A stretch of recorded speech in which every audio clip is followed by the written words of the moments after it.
बिस्मिल्लाहिर्रहमानिर्रहीम। अजीज़ तलबा अस्सलाम वालेकुम। मैं professor Musharraf Mahmood CMM lecture से आपसे मुखातिब हूँ। उम्मीद है आप खुश व खुर्रम होंगे। अल्लाह ताला आपको खुश व खुर्रम रखे और खुशियाँ बांटने की तौफीक भी अता फरमाए, आमीन। आज जी हम एक जनाना चैप्टर का दूसरा लेक्चर कर रहे हैं। साले दवम पाकिस्तान स्टडी का 10वां बाब तहफ़्फ़ुज़ निस्वा। इसके पहले लेक्चर में हमने देखा कि पाकिस्तान में और दुनिया भर में मर्दाना बर्तरी के कुछ रुझानात हैं, मर्द आला अरफा है। फिर हमने बात की इस्लाम ख़वातीन को क्या हकूक़ देता है। फिर हमने पाकिस्तान में ख़वातीन की क्या सूरत है उसकी बात की। आज इस सबक के दूसरे और आखिरी लेक्चर में हम उन कवानीन का जिक्र करेंगे जो ख़ास तौर पर पंजाब के वाले से, पंजाब में ख़वातीन के तहफ़्फ़ुज़ के लिए बहुत से कवानीन मौजूद हैं, मुतअद्दिद कवानीन मौजूद हैं और यकीनन उसका बड़ी हद तक फ़ायदा भी हुआ है। तो आइए उन कवानीन का जायज़ा लेते हैं जो तहफ़्फ़ुज़ निस्वा यानी औरतों के हकूक़ के तहफ़्फ़ुज़ के वाले से बनाए गए। शुरू करते हैं। इससे पहले आपके सफ़ा नंबर 136 पर एक हेडिंग है, ख़वातीन के खिलाफ तशद्दुद की रोकथाम के लिए हुकूमत पंजाब के इक़दाम, यानी government of Punjab efforts to address violence against the women. सबसे पहले देखें, आपको पता होना चाहिए हुकूमत पंजाब, ज़हन में रखिए हम हुकूमत पंजाब के कवानीन की बात कर रहे हैं। पंजाब हुकूमत ने बहुत से कवानीन बनाए हैं औरतों के हवाले से। सबसे पहले 2010 में ख़वातीन को हरासा करने के खिलाफ एक बुनियादी कानून को मंजूरी दे गई, जिसका मकसद यही था कि वो लोग जो ख़वातीन को गलत, नाजायज़, गैर कानूनी तौर पर हरासा करते हैं उनको सख्त सजाएं दी जाएं और ख़वातीन को तहफ़्फ़ुज़ दिया जा सके। इसके बाद पंजाब मुस्लिम फैमिली लॉज पहले से मौजूद थे, उनमें तरमीम की गई, अमेंडमेंट की गई 2015 में। पहले से मौजूद फैमिली लॉज में तब्दीली की गई और इस तब्दीली में बहुत सी नई चीज़ें भी शामिल की गई ख़वातीन को तहफ़्फ़ुज़ देने के वाले से। जहाँ तफसील की ज़रूरत है तफसीली बात करेंगे। आपकी निसाबी ज़रूरत की हद तक इतना काफ़ी है कि मुस्लिम कवानीन में महज इसलिए तब्दीलियाँ की गई कि ख़वातीन को उनके जायज़ हकूक़ दिए जाएँ। ख़ास तौर पर ख़वातीन को वरासत से महरूम करने के वाले से जो एक आम रवैया है उसको ख़त्म किया जाए। ख़वातीन को जायदाद में उनका वो हिस्सा दिया जाए जो अल्लाह ने कुरान पाक में मुकर्रर फरमा दिया। इसके बाद एक अहम कानून बना 2015 में, कम उम्र में शादी पर पाबंदी का कानून। कानून ये एक ही बात होती है, कानून को इंग्लिश में एक्ट कहते हैं। ये एक बड़ा अहम एक्ट था। हमारे यहाँ इलाकों में बड़ा आम रिवाज है, छोटी उम्र में बेटे बेटियों की शादियां कर दी जाती हैं। ख़ास तौर पे वटा सटा की शादी, यानी एक बूढ़ा शख्स एक छोटी उम्र की लड़की से शादी करने के लिए अपनी बेटी की शादी अपनी होने वाली बीवी के बाप से कर देता है, यानी बेटी की कुर्बानी देकर किसी कम उम्र लड़की से शादी करना, ये रुझान है। फिर वनी का एक रिवाज, जहालत की रस्में, कि अगर कोई मर्द जुर्म करता है तो सजा के तौर पर उसकी खानदान की बच्ची, बहन, बेटी, बीवी दुश्मनों के, गैरों के हवाले कर दी जाती है। और अक्सर वो कम उम्र बच्चियां होती हैं जहां शादी के नाम पर उनसे जुल्म ज़्यादती होती है, क्योंकि जबर की शादी होती है, ज़बरदस्ती की शादी होती है, सज़ा की शादी होती है। तो इस हवाले से 2015 में एक कानून मंजूर किया गया। इसमें अहम बातें क्या थी?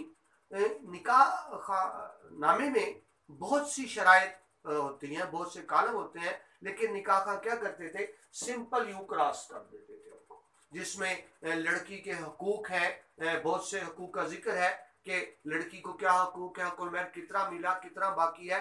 हत्ता कि आपको बताऊं उसमें एक जिक्र ये भी है कि क्या मर्द खातून को तलाक का हक तफवीज करता है। आप जानते इस्लाम में तलाक देने का हक मर्द को है, लेकिन निकाह नामे में शर्त मौजूद है, मर्द ये हक औरत को भी दे सकता है। इसका ये मतलब नहीं कि औरत मर्द को तलाक दे देगी। इसका मतलब ये होगा कि एक खातून शोहर की तरफ से खुद को तलाक दे सकती है, यानी ये कॉलम मौजूद है। लेकिन निकाह खां क्या करते हैं, सिंपल क्रॉस कर देते हैं। तो इस कानून में निकाह खां को पाबंद बनाया गया कि वो निकाह खां के तमाम जो उसमें क्वाइफ है उनको पूरा करे। अगर वो ऐसा नहीं करता तो निकाह खां को जुर्माना हो सकता है। फिर उम्र मुकर्रर की गई कि किसी भी शक्ल में लड़की की शादी 16 साल से कम उम्र में नहीं होगी और लड़के की शादी किसी भी शक्ल में 18 साल से कम उम्र में नहीं की जाएगी। मजीद इसमें कहा गया कि शादी के लिए दूल्हा दुल्हन दोनों लड़के और लड़की की रजामंदी जरूरी है। लड़के का तो शुरू लड़कियों का होता है, उनकी मर्जी के खिलाफ निकाह कर दिया जाता है, जो याद रखें जो गुनाह भी है और जो पाकिस्तान के कानून के मुताबिक जुर्म भी है। फॉर्मेलिटी क्या पूरी की जाती है, जब बारात घर आई होती है पूछा जाता है तुम्हें कबूल है, उस वक्त लड़की इनकार नहीं कर सकती। पूरे खामद की इज्जत नामूस का सवाल होता है, पूछा उस वक्त जाना चाहिए जब रिश्ता मांगा जा रहा हो, और अगर एक लड़की इनकार कर देती है तो माँ बाप उसके साथ जुल्म जबरदस्ती नहीं कर सकते। एक बात मेरे जहन में आई, मैं अजीज तलबा उर्दू के अलावा लॉ भी पढ़ाता हूँ, कानून मेरा सब्जेक्ट है। तो एक दो मैं लॉ की क्लास पढ़ा रहा था, तो एक लड़की ने मुझसे सवाल किया इस्लामिक लॉ के हवाले से जो हम पढ़ रहे हैं कि सर आप कहते हैं कि इस्लाम में मर्द औरत को बराबर के हुकूक हासिल हैं, तो फिर क्या वजह है कि मर्द को तो तलाक देने का हक दिया गया है, ये हक औरत को नहीं दिया गया? इसका मतलब है कि मर्द औरत को इस्लाम में बराबर हुकूक नहीं है। ये मुझे सवाल किया, तो मैंने जवाब दिया कि पहली बात तो ये औरत को भी हक है, बजरिया अदालत को अलहदगी कर सकती है, खुला जिसको कहते हैं, तो औरत ये इस्तेमाल कर सकती है। औरत को मजबूर नहीं किया जा सकता जबरदस्ती शोहर के साथ रहने के। लेकिन मैं एक और बात करूं, अगर आप इसको कोई मनफी मतलब ना लें, प्रैक्टिस की बात है। अल्लाह ने मर्द को यह क्यों दिया?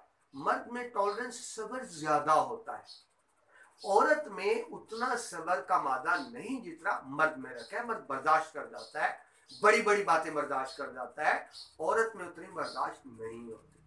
अगर इस्लाम मर्द की तरह औरत को भी यह हक दे देता तलाक का, और बीवी शोहर से जब शोहर कहीं बाहर जा रहा था कहती कि सुनिए वापसी पे मेरे लिए बर्गर या जिंगर ले आए, और शोहर वो लाना भूल जाता और घर पहुंचता बीवी पूछती मेरे लिए जिंगर नहीं लाए, तलाक तलाक तलाक, वो इसी बात पर तलाक ले।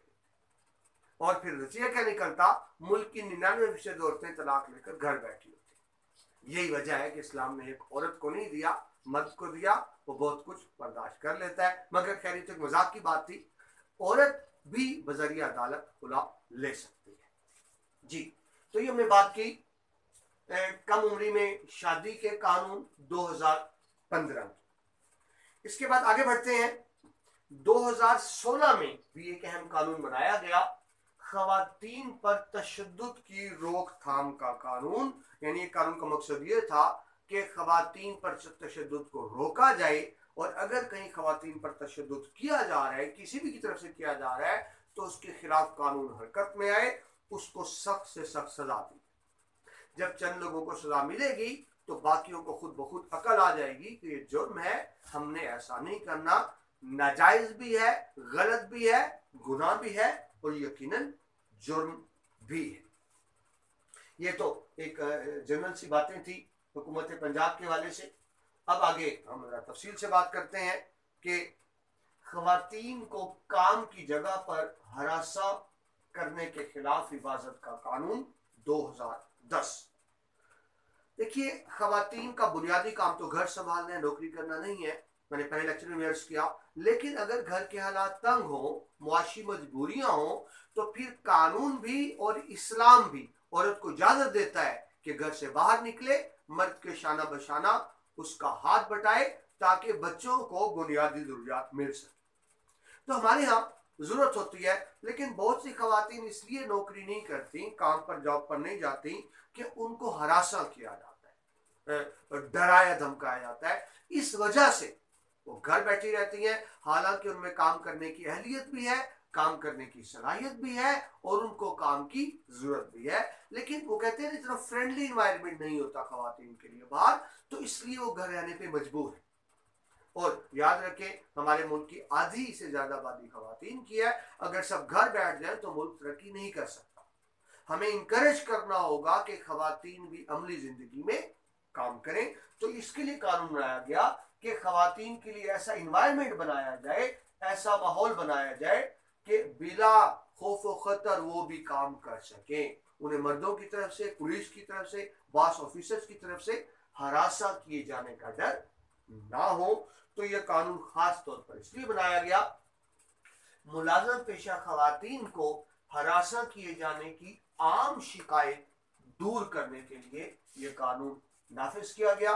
अब हमें यह भी देखना होगा, हमारे यहाँ एक अमूमी रवैया ये है, रुसवाई बदनामी के डर से खवातीन शिकायत दर्ज नहीं कराती कि पहले तो मुझे एक ने हरासा किया, एक को पता था, अगर मैं रिपोर्ट दर्ज कराऊंगी सबको पता चल जाएगा, सब में बदनामी होगी। तो इस बदनामी के डर से, रुसवाई खौफ के डर से खवातीन शिकायत दर्ज नहीं कराती। ये गलत रवैया है। यही वजह है कि जो बुरे किरदार के हामिल मर्द होते हैं, अच्छे बुरे सब में होते हैं, मर्दों में भी औरतों में भी, यकीनन बुरे मर्द भी होते हैं जो खवातीन को हरासा करते हैं, उनकी मजीद हौसला अफजाई होती है कि हम जो चाहें कर लें, खातून डर के मारे बोलेगी नहीं, चुप रहेगी, रुसवाई के डर से खामोशी इख्तियार करेगी और मेरे खिलाफ कार्रवाई नहीं हो सकेगी। इस रवैये को बदलने की जरूरत है। अगर चंद ही खवातीन हिम्मत करके शिकायत करे तो जो बुरे मर्द हैं, जो गलत मर्द हैं, उन सब को ये सबक हासिल होगा और वो बाज रहेंगे। इसके लिए हुकूमत ने बड़ी आसानी कर दी है कि मुतसिब का एक इदारा है पाकिस्तान में। अब खवातीन मुतसिब का अलग से तकर्रुर किया गया है कि खातून को प्रॉब्लम है, उसको एजिटेशन ना हो, हिचकिचाहट ना हो मर्दों के सामने जाने में, तो खातून मुतसिब को मुकर्रर किया गया है जो उनकी शिकायत सुनेगी, उन पर फौरी कार्रवाई करेगी। पूरे पंजाब में खवातीन मुतसिब है। अगर आप लाहौर की बात करें तो केनाल रोड पर ये थोड़ा माल रोड से आगे ये मौजूद है खातून मुतसिब का दफ्तर। यहाँ पूरे पंजाब से शिकायत दर्ज करवाई जा सकती है जाके। एक और आसानी कर दी कि फ्री हेल्प नंबर जो मैंने रेड कलर बोर्ड करके लिखा 1034, इस पर मुफ्त शिकायत दर्ज की जा सकती है और यानी तहरीरी दरखास्त भी भेजी जा सकती है, फोन पे भी कंप्लेंट दर्ज कराई जा सकती है और खुद जाके भी शिकायत की जा सकती है। अगर खातून नहीं जा सकती तो फोन पे शिकायत दर्ज करा दे तो फौरी तौर पर कार्रवाई की जाए। ये सब कुछ किस लिए किया गया? ताकि जो नौकरी पेशा खवातीन है जो मजबूरन घर से बाहर निकलती हैं, उनको मुकम्मल तहफ़्फ़ुज़ हो, किसी किस्म का डर खौफ ना हो। आगे चलेंगे। एक और कानून बनाया गया पंजाब में, कम उम्री की शादी पर पाबंदी का कानून 2015। ये मैं पहले पेश कर चुका। इस कानून में ये खास बात थी कि लड़की, वैसे तो इस्लाम में इस्लामी तालीमात ये हैं कि जैसे ही लड़की में बलूगत के अलामात जाहिर हो उसकी शादी कर दी जाए। तो किसी हद तक ये कानून बुनियादी इस्लामी तालीमात से मुतसादिम है, लेकिन बहरहाल इस कानून के मुताबिक जब लड़की की किसी भी शक्ल में, लड़की जो 16 साल से कम है उसकी शादी नहीं की जा सकती। किसी भी शक्ल में लड़के की उम्र अगर 18 साल से कम है तो उसकी शादी नहीं की जा सकती।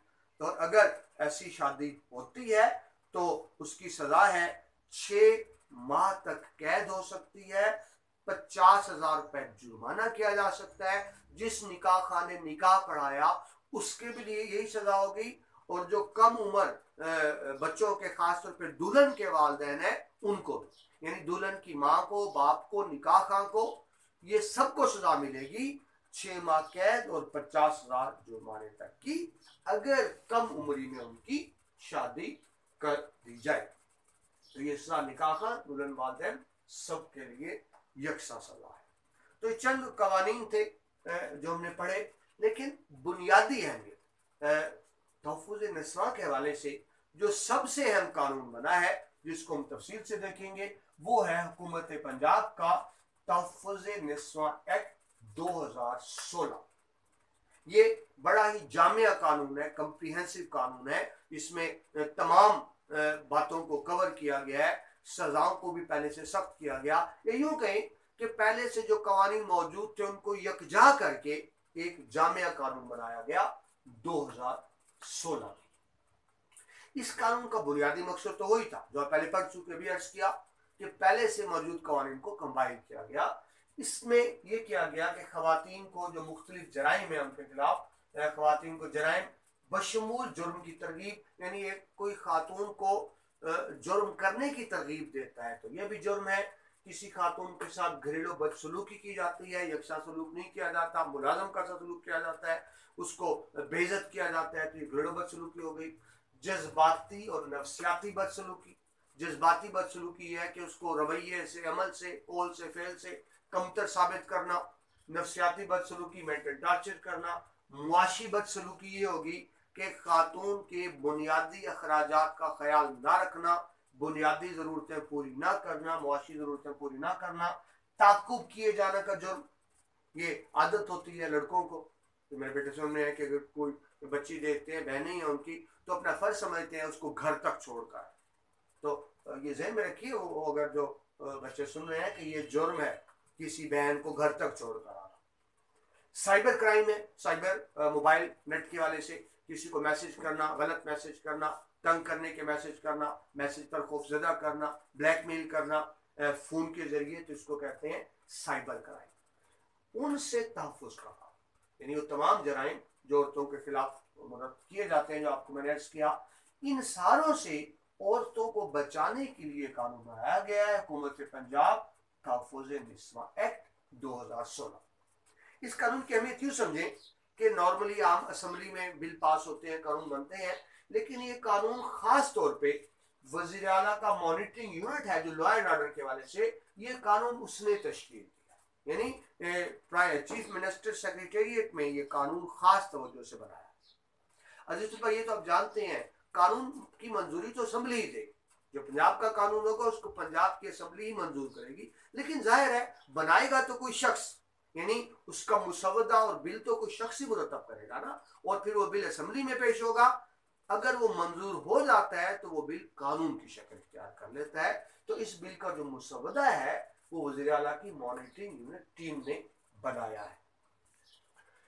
मजीद ये कि मुतासरा खवातीन को तिब्बी और कानूनी इमदाद देने के लिए सूबे भर में मराकज़ का क़याम भी किया गया है, सिर्फ लाहौर में नहीं, हर जगह, ताकि वहाँ खवातीन को तिब्बी मेडिकल सहूलतें दी जा सके। अगर को हरासा किया जा रहा है तो सरकारी खर्च पर उसको वकील दिया जाए और कानूनी इमदाद की जाए। फिर आप जानते हैं कि पूरे सूबे में मुफ्त पनाहगाहें बनी हुई हैं, जहाँ जो लावारिस होते हैं, गरीब होते हैं, खवातीन के अलग से हैं, उनको वहाँ रखा जाता है। उनकी रिहाइश, पोशाक, रोटी, कपड़ा, पानी सब हुकूमत की जिम्मेदारी होती है। इसी मकसद के लिए मुफ्त टेलीफोन लाइन कायम की गई है, मुफ्त हेल्प लाइन भी कायम की गई है, जो आप नंबर देख रहे हैं रेड कलर में, इस मकसद के लिए, ताकि अगर खवातीन खुद नहीं जा सकती, घर में है, बाहर निकलने पे पाबंदी है, या इवन कि उनको वो हब्से में जामे रखा हुआ है, घर से एक कैद करके रखा हुआ है, तो इस तरह फोन के जरिए वो खुद या उनकी कोई भी जानने वाली फोन के जरिए राब्ता कर सकती है। पंजाब में पहले से दारुल अमान मौजूद है, खवातीन के अलग होते हैं, मर्दों के अलग होते हैं, उनकी खिदमत की अपनी जगह मौजूद है, जो बेआसरा है, लावारिस है, वहाँ जाके महफूज जिंदगी गुजार सकती हैं। हेल्पलाइन है पंजाब कमीशन बराए खवातीन की, पंजाब गवर्नमेंट ने कमीशन बनाया है खवातीन के तहफ़्फ़ुज़ के लिए, 1034 पहले भी अर्ज किया। इस पर अगर कॉल की जाए तो ये कमीशन फौरी तौर पर कार्रवाई करता है। औरत कैद में है तो उसको कैद से निकालता है, उसके साथ बुरा सलूक हो रहा है तो औरत को वहां से निकाल दिया जाता है, मर्द को हदायत दी जाती हैं, किसी भी जो जरूरी हो, खातून को दारुल अमान में रखा जा सकता है, मुफ्त पनाहगाहों में रखा जा सकता है, और सरकारी खर्चे पर खातून की मुआवनत भी की जाती है। ये तो हुकूमत पंजाब का कमीशन। इसके अलावा पुलिस, जिसका बुनियादी काम है लॉ एंड ऑर्डर, पुलिस की भी एक खसूसी हेल्पलाइन है सिर्फ खवातीन के लिए, ये जनरल हेल्पलाइन नहीं है। वो खवातीन जिनके खिलाफ तशद्दुद के वाक़यात होते हैं, जिनको हरासा किया जाता है, तो पुलिस की खास हेल्पलाइन है 8787। इस हेल्पलाइन पर भी पुलिस से मदद ली जा सकती है, पुलिस फौरी तौर पर रैपिड एक्शन लेगी और मकसद सिर्फ यही है कि मर्दों को पता हो कि खवातीन बेबस नहीं है। अगर कोई गलत हरकत करेंगे, जुर्म करेंगे, कानून की खिलाफ वर्जी करेंगे तो कानून फौरी तौर पर हरकत में आ जाएगा और उनको सजा मिलेगी। इस अहम कानून के बाद हम देखते हैं कि इस हुकूमत पंजाब तहफ़्फ़ुज़ निस्वां एक्ट, ये तो कानून हो गया। इस कानून के तहत औरत को क्या रिलीफ मिल सकता है, यानी किस तरह से एक खातून की मदद की जा सकती है या किस तरह से एक खातून की दादरसी की जा सकती है, यानी रिलीफ किस तरह मिल सकता है। कानून तो मौजूद है। एक खातून अगर इस कानून के तहत शिकायत करती है तो एक औरत को क्या क्या रिलीफ मिल सकता है या अदालत किस तरह से उसकी मदद और मुआवनत कर सकती है। 4 चीजें हैं। एक तो अदालत अबूरी हुक्म जारी कर सकती है जिसको इंटरिम ऑर्डर कहते हैं। हिफाजती हुक्मनामा यानी प्रोटेक्शन ऑर्डर भी जारी कर सकती है। सकूनती हुक्मनामा रेजिडेंस ऑर्डर और माली हुक्मनामा मॉनेटरी ऑर्डर भी जारी कर सकती है। ये 4 तरह के हुक्मनामे अदालत जारी कर सकती है। जरा इनको हम तफसील से देखते हैं। अजीज तुलबा, कानून मेरा सब्जेक्ट भी है, मैं सिर्फ पाक स्टडी उर्दू नहीं, कानून मेरा सब्जेक्ट है, तो मैं कोशिश करूंगा इसके कानूनी पहलुओं पर नजर डालूं जो आपकी किताब में नहीं दिए थे। जी, सबसे पहले हिफाजती हुक्मनामा, जिसको सबसे पहले अबूरी हुक्मनामा, जिसको आप इंटरिम ऑर्डर कहते हैं। अबूरी हुक्मनामा क्या होता है ये समझें कि देखिए, एक अदालत में मुकदमा दायर किया खातून ने, तो मुमकिन है उसके फैसला होने में 6 महीने, साल, 2 साल या शायद इससे भी ज्यादा टाइम लग जाए। वैसे तो जल्दी रैपिड समाअत होती है, लेकिन अदालत का इख्तियार है कि इससे पहले कि मुकदमा सुना जाए, शहादतें सुनी जाएं, गवाहियां सुनी जाएं, अदालत पहली पेशी पर ही कोई आर्जी हुक्म जारी कर सकती है। वो हुक्म मुस्तकिल नहीं होता, वो एक आर्जी हुक्म होता है। और उसका मकसद क्या होता है कि जब तक अदालत हतमी नतीजा नहीं करती उस वक्त तक ये आर्जी हुक्म इनफोर्स होगा, यानी इस पर अमल किया जाएगा। तो वो मुकदमे के फाइनल फैसले तक जो आर्जी हुक्म जारी किया जाता है उसको कहते हैं अबूरी हुक्म, इंटरिम ऑर्डर। अब अदालत क्या अबूरी हुक्म जारी कर सकती है? पहली बात तो ये कि अदालत का मुतासरा खातून के तहरीरी बयान या दीगर शवाहिद, शहादतें, एविडेंस की बुनियाद पर अबूरी हुक्म जारी करने का इख्तियार।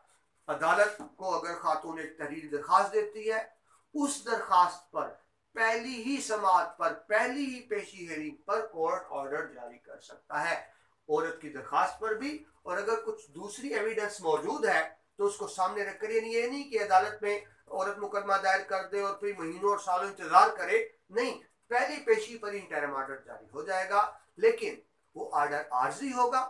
जब अदालत का हतमी फाइनल फैसला होगा तो फिर फाइनल फैसले पर ही हुक्म होता है, अबूरी हुक्म खत्म हो जाता है। मगर फाइनल फैसले तक जो हुक्म जारी किया जाता है उसको अबूरी हुक्म कहते हैं। जी, नंबर 2, हिफाजती हुक्मनामा, प्रोटेक्शन ऑर्डर। वही अगेन बात कि औरत मुकदमा दायर करती है तो उसको तहफ़्फ़ुज़ की जरूरत है। जो उसका दुश्मन पहले से है उसकी दुश्मनी मजीद बढ़ जाएगी, वो मजीद इंतकामी कार्रवाइयां करेगा। और हमारे मुल्क में तो ये भी है कि अगर बेचारा कोई मजलूम केस दर्ज करा दे तो जालिम उस पर इतना प्रेशर डालता है कि वो मुकदमा वापस लेने पर मजबूर हो जाता है और इस तरह आम आदमी को इंसाफ नहीं मिल सकता। आप नहीं देखते टेलीविजन पर कि जब किसी गरीब अमीर का मुकदमा हो तो रिजल्ट क्या निकलता है? गरीब अदालत में बयान देता है कि मैंने इसको अल्लाह वास्ते माफ किया। वो अल्लाह वास्ते माफ नहीं करता, वो दबाव में आकर, जबर में आकर, मजबूरी में आके माफ करता है कि उसके पास कोई रास्ता होता नहीं, वो ताकतवर से मुकाबला नहीं कर सकता। तो यही मामला कुछ यहाँ भी है कि जो पहली खातून को हरासा कर रहा है तो वो मजीद भी कोई खतरनाक काम कर सकता है, तो इसके लिए हिफाजती हुक्मनामा जारी किया जाता है। मुतासरा खातून के तहफ़्फ़ुज़ के लिए हिफाजती हुक्मनामे का इजरा कहते हैं जारी करना, यानी अदालत पुलिस को या किसी मुतलका इदारे को हुक्म दे सकती है कि औरत की हिफाजत की जाए, उसको महफूज जगह पर रखा जाए ताकि कोई मजीद जुर्म का इर्तिकाब ना हो। अदालत हिफाजती हुक्मनामे मुजरिम को भी, जो मुजरिम है वो उसका शौहर हो सकता है, भाई हो सकता है, कुलीग हो सकता है, उसका बॉस हो सकता है, ऑफिसर हो सकता है, कोई भी हो सकता है, मुजरिम को हुक्म दे सकती है कि मुतासरा खवातीन से दूर रहे, वो मुतासरा खातून के करीब ना आए, उससे बात ना करे, उससे किसी किस्म का ताल्लुक ना रखे। ये हुक्म मुजरिम को भी दिया जा सकता है, और अगर मुजरिम इसकी खिलाफ वर्जी करता है तो उसको फौरी सजा भी दी जा सकती है। अजीज तुलबा, टेक्नोलॉजी का दौर है, अब आगे निकल गया, हमारे यहाँ भी अब लेटेस्ट टेक्नोलॉजी आ गई है, बड़ी मदद की चीज है। मुजरिमीन को जीपीएस ट्रैकिंग ब्रेसलेट पहनाए थे, ब्रेसलेट ये बात है पहनते, जीपीएस का मतलब वो जो आपको पता है, जो लोकेशन को ट्रेस कर लेता है, तो ट्रैकिंग ब्रेसलेट होते हैं स्पेशल, वो उस मुजरिम को पहना दिए जाते हैं। उसका मतलब ये होता है मुजरिम मूवमेंट, वो जहां जहां जाएगा, जहां सफर करेगा, वो हुकूमत के इदारे हैं जिनके पास रिकॉर्ड होता है, यानी उस बंदे की मूवमेंट का सारा रिकॉर्ड गवर्नमेंट के पास मौजूद होता है, कहां गया, कब गया, कितनी देर के लिए गया। ये ब्रेसलेट पहनना उसके लिए जरूरी होता है, वो इसको उतार नहीं सकता। और लेटेस्ट टेक्नोलॉजी है कि अगर वो उतारने की कोशिश करता है तो फौरी तौर पर उस खातून को भी इतला मिल जाती है, और जो सरकारी इदारे हैं उनको भी इतला मिल जाती है कि उस ब्रेसलेट को उतार दिया गया है। अगर मुजरिम ऐसा करता है तो उसे कम से कम 6 माह और ज्यादा से ज्यादा 1 साल की मजीद सजा भी दी जा सकती है। यानी इसका मतलब क्या है कि औरत को तहफुज महसूस हो कि वो जो मुजरिम मर्द ब्रेसलेट है, वो जहां जाएगा वो कानून की नजर में है, वो कानून की नजर से बच नहीं सकता। वो लिखा होता है ना वो दुकानों पे पड़े कि खबरदार खुफिया आंख आपको देख रही है, तो ये खुफिया आंख नहीं है, ब्रेसलेट का भी वही काम होता है जो खुफिया आंख का होता है। अगर मुजरिम ज्यादा संगीन है या इल्जाम ज्यादा संगीन है, तो अगर वो मुजरिम घर का कोई फर्द है तो अदालत उस मुजरिम को घर से निकलने का हुक्म भी जारी कर सकती है कि घर को छोड़ दे, कि इससे औरत को खतरात लाक हैं। तो ये क्या हो गया जी, हिफाजती हुक्मनामा। अदालत बुरी हुक्म भी जारी कर सकती है, हिफाजती हुक्मनामा भी। अब नीचे आ गया जी सकूनती हुक्मनामा, सुकून कहते हैं रेजिडेंस को। अब आम खातून को खतरा क्या होता है कि अगर मैं शिकायत दर्ज कराऊंगी भाई शोर के खिलाफ तो वो उसको घर से निकाल देगा। हिफाजती हुक्मनामे में क्या है कि अदालत हुक्म दे सकती है मुतलका शख्स को जिसके खिलाफ इल्जाम हो कि किसी भी शक्ल औरत को घर से नहीं निकालेगा। अदालत हुक्म दे सकती है कि औरत घर ही में रहेगी। ये अलग बात है कि अगर अदालत ही समझे कि औरत अपने घर महफूज नहीं है, तो फिर वो उसको दारुल अमान में या किसी महफूज जगह पे भेजने का हुक्म भी दे सकती है। एक और बात भी इसके अंदर है कि अगर उस खातून को मजबूरन, उसको जान का खतरा हो, घर छोड़ना पड़े, मजबूरन औरत को घर छोड़ना पड़े, तो अदालत उस मुजरिम के रिश्तेदारों को हुक्म दे सकती है कि इस खातून को मुतबादल रिहाइश फराहम की जाए। अब वो रिश्तेदार कौन हो सकते हैं? उसका बाप हो सकता है जो ज़ाहिर सरपरस्त है, बाप बहन भाई हो सकता है। तो अदालत शोहर के या मुतलका अगर भाई है तो उसके बहन भाइयों को, बाकी रिश्तेदारों को हुक्म दिया जा सकता है कि औरत को मुतबादल रिहाइश का फराहम करें जहां वो महफूज जिंदगी गुजार सके। ये सारे हुक्मनामे अदालत जारी कर सकती है, सकूनती हुक्मनामा रेजिडेंस ऑर्डर कहते हैं। एक और हुक्मनामा माली हुक्मनामा, सबसे बड़ी हकीकत पैसा, और मेरा ख्याल है मुआशरे में जराइम की सबसे बड़ी वजह भी पैसा ही होता है। अगर औरत पे तशद्दुद हो रहा है तो उसकी किस्म ये भी है कि औरत से मुआशी बदसलूकी की जाए, उसको उसका जायज खर्चा न दिया जाए। अदालत इस बारे में भी हुक्म जारी कर सकती है। क्या हुक्म होगा? मुतसरा खातून के अदालती अखराजात और दीगर नुकसानात की तलाफी का हुक्म। अगर अदालत केस करती है किसी मर्द के खिलाफ, जो उसका रिश्तेदार भी हो सकता है, गैर भी हो सकता है, तो सारे अदालत में अखराजात होते हैं, तो जितना भी अदालती खर्चा हुआ है जिसमें वकला की फीसें भी शामिल हैं, अदालत उस मुजरिम को हुक्म दे सकती है कि वो अदा करे।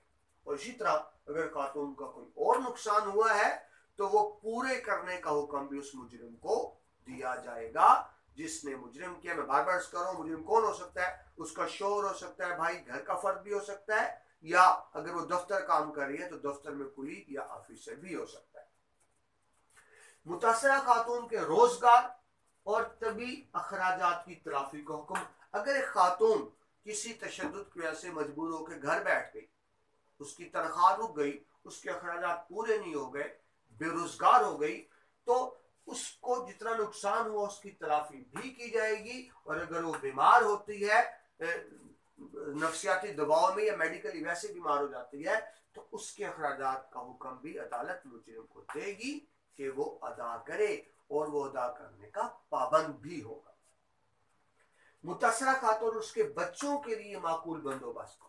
अगर खातून शादीशुदा और उसके बच्चे भी हैं तो जाहिर है अगर मुकदमाबाजी शुरू होती है तो वो कहाँ से खाए पिएगी, बच्चों को कहाँ से खिलाएगी। तो मुतासरा खातून और उसके बच्चों के लिए भी जो जायज अखराजात हैं उसका हुक्म भी अदालत जारी कर सकती है या मुजरिम को कि अदा करे। तो ये माली अहकामात हैं जो अदालत दे सकती है। ये तो अजीज तुलबा कवानीन हो गए, लेकिन कवानीन के साथ साथ कुछ समाजी रवैये भी होते हैं। हमें अपने रवैये भी बदलने होंगे। खवातीन के हवाले से एक रवैया अपनाना होगा कि जो मुतासरा खातून है उसका तमाशा ना देखा जाए बल्कि उसकी मदद की जाए, और खवातीन की इस हद तक मदद की जाए, उनकी हौसला अफजाई की जाए कि जुर्म के खिलाफ रिपोर्ट दर्ज कराएं। क्योंकि आमतौर पर खवातीन रिपोर्ट दर्ज नहीं कराती, लेकिन अगर मुआशरे के दीगर अफराद, घर के दीगर अफराद, अगर जॉब करिए दीगर कुलीग उसको इंकरेज करें, उसको यकीन दिलाएं कि हम तुम्हारे साथ हैं, तो फिर वो रिपोर्ट दर्ज कराएगी। क्योंकि जब तक रिपोर्ट दर्ज नहीं होगी खवातीन पर तशद्दुद का सिलसिला चलता रहेगा। रिपोर्ट दर्ज होगी, कार्रवाई होगी, बाकी मर्दों को इबरत हासिल होगी। तो यही एक तरीका है कि हम तहफ़्फ़ुज़ निस्वा कर सकते हैं, एक ऐसा माहौल बना सकते हैं कि औरत आज़ादी के साथ मुल्क की तरक्की के लिए भी अपना किरदार अदा करे, घर में अपने शोहर की मददगार भी बने, और रोजी कमा के अपने बच्चों के लिए बेहतर बुनियादी ज़रूरियात को भी पूरा करें। तो इस तरह लेक्चर मुकम्मल हुआ जिसमें हमने दो पहलू देखे। एक तो कानूनी पहलू कि क्या क्या कवानीन है जो औरत को तहफ़्फ़ुज़ फराहम करते हैं, और दूसरी बात हमें अपने रवैयों में भी बस तब्दीली लानी होगी। एक ऐसा माहौल बनाना होगा कि औरतें आज़ादी से मुल्क की तामीर और तरक्की में अपना किरदार अदा कर सकें। क्योंकि खवातीन की शमूलियत के बगैर, बेटर हाफ के बगैर कोई भी मुल्क, कोई भी मुआशरा तरक्की नहीं कर सकता। तो इसके साथ ही ये लेक्चर मुकम्मल हुआ। उम्मीद है आपको कानूनी निकात समझ में आ गए होंगे, तहफ़्फ़ुज़ निस्वा की अहमियत भी समझ में आ गई होगी। आपने इस पर अमल भी करना है और स्टूडेंट्स ने इन लेक्चर्स को आगे शेयर भी करना है ताकि इनका सिलसिला आगे से आगे बढ़ता रहे। प्रोफेसर मुशीर अहमद को इजाज़त दीजिए। अल्लाह।